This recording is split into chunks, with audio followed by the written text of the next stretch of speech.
Ambassador, what explains, Namaste, what explains this sudden escalation? Well, the ceasefire, the temporary ceasefire that we had has long passed, and Hamas has refused and rejected the proposals of the American mediators to bring back our hostages and renounce power in the Gaza Strip. We have waited for a long time.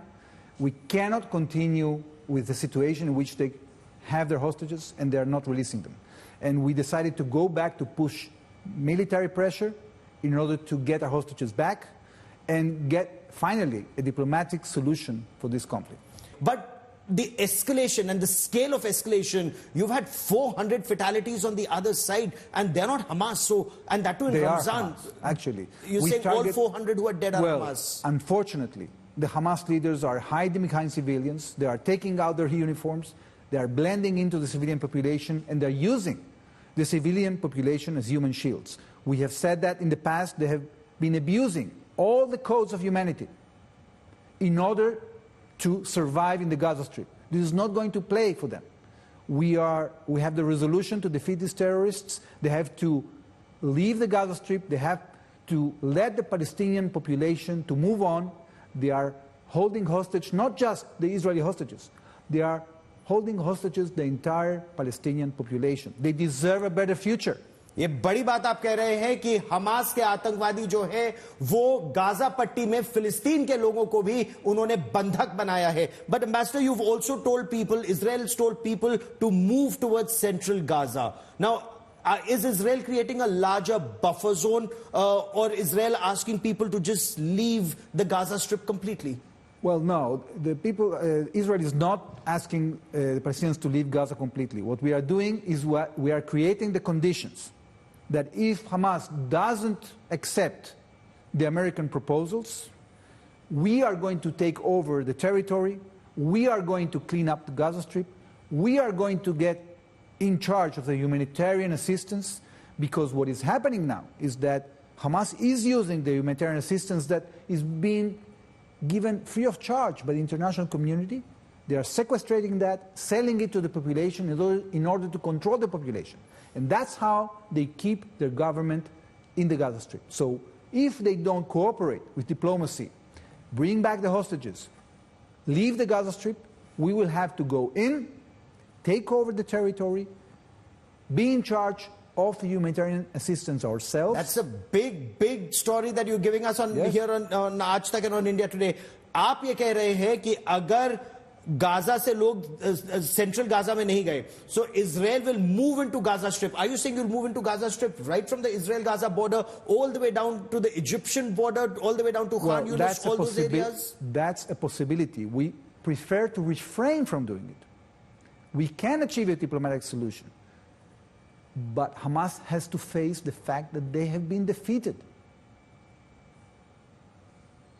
If they don't face that fact, and they continue to be stubborn to stay, we'll have no choice but to enter the entire territory. Yeah, you will control Gaza Strip. Should there be a requirement, you will distribute aid and not Hamas. That's the point you're making. Nobody in the international community is going to come to reconstruct the Gaza Strip while Hamas is holding the grip of power in the Gaza Strip. That has to be very clear. Nobody is going to fight Hamas rather than Israel. And therefore, there are two options here. Either Hamas chooses the way of diplomacy, brings back the hostages, renounce power, leave the Gaza Strip, and if they refuse, Israel will have to go in and then transfer power to a more moderate leadership, transfer power to international stakeholders that then will be able to help the Palestinian people. How can you help the Palestinian people if all the aid that they are getting is being robbed by Hamas? Okay. Is there a time frame for Israel to do this right now when people are being asked to move to central Gaza and clear the areas of the east and the north? We are not going to talk about operational considerations, but we are saying it very clearly. There is an alternative for this military operation. We prefer to stop it today. Hamas has to release the hostages today. Hamas has to renounce power today. How many are on board this plan of US President Donald Trump that America will rebuild or international stakeholders will rebuild the Gaza Strip and Palestinians will have to move out? Powers in the region say that's unacceptable. Nobody's talking about force, removing people by force. 2 million people.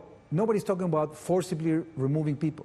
What the administration has been saying is that we might need, after Hamas is out, we might need a window to rebuild the Gaza Strip, because the situation, the conditions are very dire, are very bad. In many places, it's completely unlivable. So, like in other conflicts, when people have left the conflict zone temporarily, like in the Ukraine war, like in the Syria war, a lot of people have left. It doesn't mean they cannot come back. So the total rejection of the idea that people can temporarily move out, I think, is a very negative rejection. Why Palestinians should be different from others? They deserve to be treated like people, like human beings. This is what we want to achieve, a situation in which this piece of land that is actually near the Mediterranean Sea, a very good location, it has a great potential. We can build the Gaza Strip to be a good home for the Palestinians. They just have to decide to stop trying to destroy the state of Israel and concentrate in building their own country. If Hamas refuses to leave, if Hamas says, this is my home, I will stay, I will fight till the end of time, what are options for Israel? Well, they're going to have to face the full might of the Israeli Defense Forces. Israel and the United States, those issues that you faced with the Biden administration, is that history now with the Trump administration? We are in full sync with the American administration. This military operation that we started 2 days ago was completely coordinated with Washington.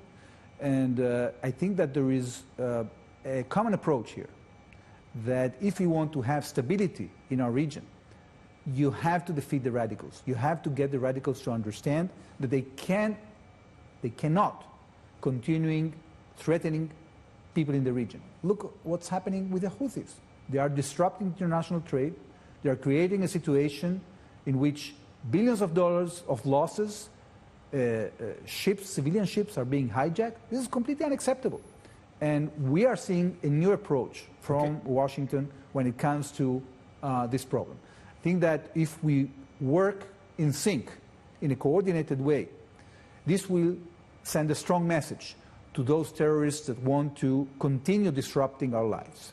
Is there an apprehension this could escalate into a wider regional conflict like it did? Iran bombed you in the past and that led to massive escalation. Is there an apprehension it could lead to another escalation? I doubt it, and I'll tell you why. Because Israel has already shown that there is a very dear price to pay when we are attacked. We've seen what happened in Lebanon. Hezbollah attacked us. At the end of the day, they were decimated. There is a different political situation in Lebanon today. There is a new government that wants to build Lebanon, that doesn't agree to this policy of Hezbollah to be a place from which Israel is attacked from. So this Iranian agenda is no longer present in Lebanon. We see a change in Syria. We've seen a change even in Iraq. The militias are no longer firing at Israel.